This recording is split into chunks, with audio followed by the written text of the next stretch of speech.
Rien ne va plus pour les Tortues Ninja, à tel point qu'on est en train de parler du dernier survivant, The Last Ronin. Alors, c'est pas vraiment la fête pour le clan Amado qui a été décimé, et c'est le clan Foot désormais qui règne sans partage. L'héritier de Shredder est toujours au pouvoir et il s'est emparé de la ville de New York où il règne d'une main de maître. Bienvenue dans un univers post-apocalyptique où il ne reste que Michelangelo pour défendre l'honneur des siens. Tous les autres sont morts, ont disparu, et petit à petit on va faire connaissance avec les événements qui ont amené à cette situation tragique.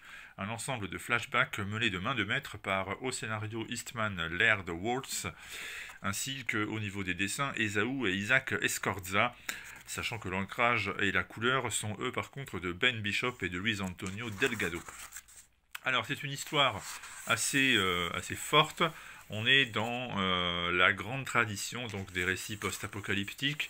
On peut même considérer que The Last Ronin est aux Tortues Ninja ce que par exemple Dark Knight Returns serait à Batman, ou bien ce que peuvent être chez Marvel, vous savez, tous ces récits commençant par Old Man quelque chose, où vous avez un héros dans une version vieillissante, crépusculaire donc, et bien Old Man Logan par exemple, Old Man Hawkeye, ben là c'est presque du Old Man Turtles, mais à part qu'il n'y a qu'une seule tortue, donc Michelangelo.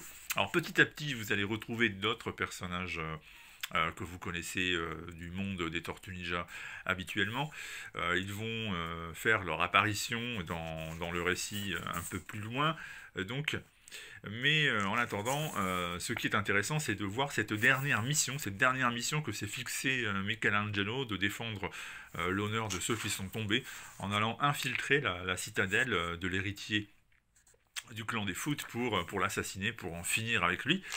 Évidemment, cette mission ressemble en réalité sur le papier plus à une mission suicide. On a vraiment l'impression que c'est voué à l'échec et que c'est aussi pour lui une manière de mourir dans l'honneur après avoir perdu tous les siens. D'ailleurs, les siens, il les fréquente toujours dans un recoin de sa tête. Il leur parle régulièrement. Il y a des scènes assez touchantes où on le voit converser avec ceux qui sont disparus. Et puis, donc, petit à petit, à travers les flashbacks, on apprend ce qui s'est produit. On apprend comment on en est arrivé là aujourd'hui. Et finalement, tout ça confère au récit une émotion, quelque chose de très beau qui, petit à petit, permet donc de se mettre à la place du personnage, du héros, un personnage qui est éminemment tragique et, je le répète, qui s'est engagé sur une voie qui ne mènera nulle part de toute manière. Ça ne peut mener qu'à la mort, et c'est ce qui va d'ailleurs se passer d'une certaine manière. Alors, la dernière mission de Michelangelo, le dernier raid de Michelangelo, vous rencontrerez donc à la fois des visages connus, à la fois de nouveaux visages aussi, mais bien dans la continuité de ce que l'on a connu jusque-là. Bon, allez, je vais faire cesser la surprise et l'attente, mais April sera là, mais aussi sa petite fille, sa fille, qui a bien grandi et qui assure la relève. Et le tout, écoutez, le tout est très très bien dessiné, dans un récit qui est beaucoup plus mature, beaucoup plus violent et proche de ce que l'on voit dans le meilleur de la production des super-héros habituels que ce que vous pourriez imaginer. Je dis ça parce que il y a parfois des remarques autour le fait que les Tortues Ninja, ça n'est pas non plus très sérieux, c'est une lecture pour un public un peu plus jeune. Alors c'est vrai que le dessin animé d'autrefois fait que certains ont cette idée. Certains imaginent que c'est une lecture pour lecteurs très jeunes. Et c'est une erreur parce que la série actuelle, non seulement elle n'est pas réservée à un public très jeune, mais au plus au contraire, j'ai envie de dire que c'est l'opposé. C'est une série qui est très intelligente, qui fait un petit carton chez iComics, et ce n'est pas un hasard. Et The Last Ronin, c'est l'accomplissement, c'est l'aboutissement, j'ai envie de dire, de tout ça dans quelque chose qui fait partie des sorties majeures de la fin de l'année 2022. Donc si vous n'avez pas encore osé franchir le pas et vous ne vous êtes pas encore posé la question de savoir si vous souhaitez ou pas investir là-dedans, moi je vous répète, de bonnes raisons, de très bonnes raisons de s'y mettre, parce que c'est un album qui ne déçoit pas.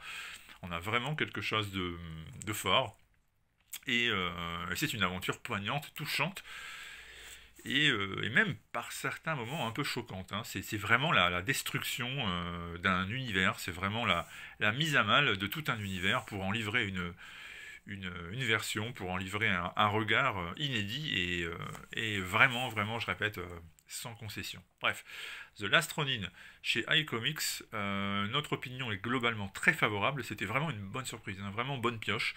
Et si cette petite vidéo peut vous convaincre, vous qui ne saviez pas ou hésitiez encore, sachez que vous n'aurez pas de raison d'hésiter encore longtemps, parce que ça le vaut, parce que c'est quand même très très intéressant, parce que c'est quelque chose qui m'a vraiment bien plu et m'a vraiment marqué en cette fin d'année. C'était une des lectures les plus agréables d'avant Noël. Voilà, c'est disponible chez iComics, la couverture est très très belle, je répète, l'édition est soignée, il y a quelques petits bonus à la fin, moi je vous invite vraiment à vous pencher là-dessus, parce que ça en vaut la peine. Voilà, dernière mission, The Last Ronin. A bientôt pour d'autres vidéos, et puis d'ailleurs on essaiera de vous mettre en ligne quelques petites surprises le week-end prochain depuis Angoulême, promis. D'ici là, abonnez-vous si vous voulez. Nous, on est là, on vous attend. A bientôt.